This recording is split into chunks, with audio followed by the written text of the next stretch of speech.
কাওয়াদিঘি হাওর, এটি মৌলভীবাজারের একটি অন্যতম হাওর। তো এখানকার যে শীতের যে পরিস্থিতি সেটা আমার পিছনেই দেখতে পাচ্ছেন। কুয়াশা ভরা একটা অবস্থা। এখানে আসলে সকাল থেকে খুব বেশি ঘন কুয়াশা ছিল। এখন অনেকটা রোদের উপস্থিতি আছে, সেজন্য সেটা বোঝা যাচ্ছে না। আহ,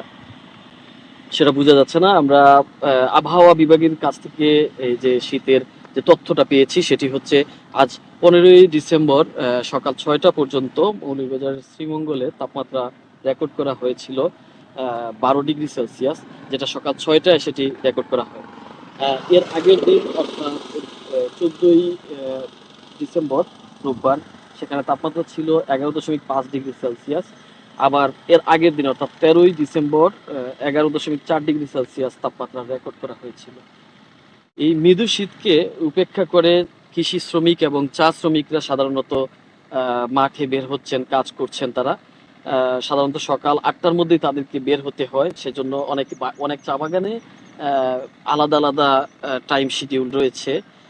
এছাড়া আমি কয়েকজন শ্রমিকের সাথে কথা বলেছিলাম, তারা আমাদেরকে যেটা জানিয়েছেন যে তাদের দুর্ভোগ কিন্তু বাড়ছে। অনেকে শীত নিবারণের জন্য যে উষ্ণ কাপড়ের দরকার সেটি এখনো তারা কিনেননি। তাদের আর্থিক সংকটের কারণে অনেক নিম্ন আয়ের মানুষজন বেশ কষ্ট পাচ্ছেন। এছাড়া মধ্যরাত থেকে সূর্য ওঠার আগ পর্যন্ত বেশ ঘন কুয়াশা মৌলভীবাজারে দেখা যায়। মূলত এই সময় বেশি শীত অনুভূত হয়। দিনের বেলায় তাপমাত্রা সাধারণত 29 ডিগ্রি থেকে 30 ডিগ্রি সেলসিয়াসের মধ্যেই থাকছে। এছাড়া এই তাপমাত্রার তারতম্যের কারণে সাধারণত রুগীর ভিড় বাড়ছে হাসপাতালগুলোতে।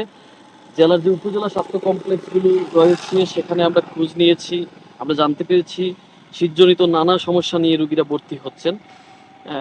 মৌলভীবাজার 250 শয্যা হাসপাতালের যিনি আবাসিক medical officer doctor Ahmed Faisal Zaman আছেন, তিনি আমাদেরকে যেটা জানিয়েছেন হাসপাতালের বহির্বিভাগে অনেক রোগী বেড়েছে। এছাড়া এদের বেশিরভাগই হচ্ছেন জ্বর, সর্দি, কাশি, শ্বাসকষ্টজনিত সমস্যা নিয়ে তারা আসলে ভর্তি হচ্ছেন। তারা সাধ্যমতো সেবা ঔষধ দিয়ে যাচ্ছেন।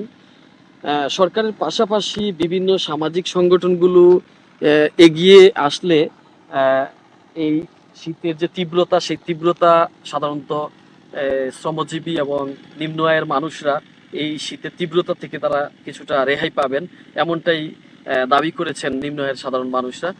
তো মৌলভীবাজার থেকে এই ছিল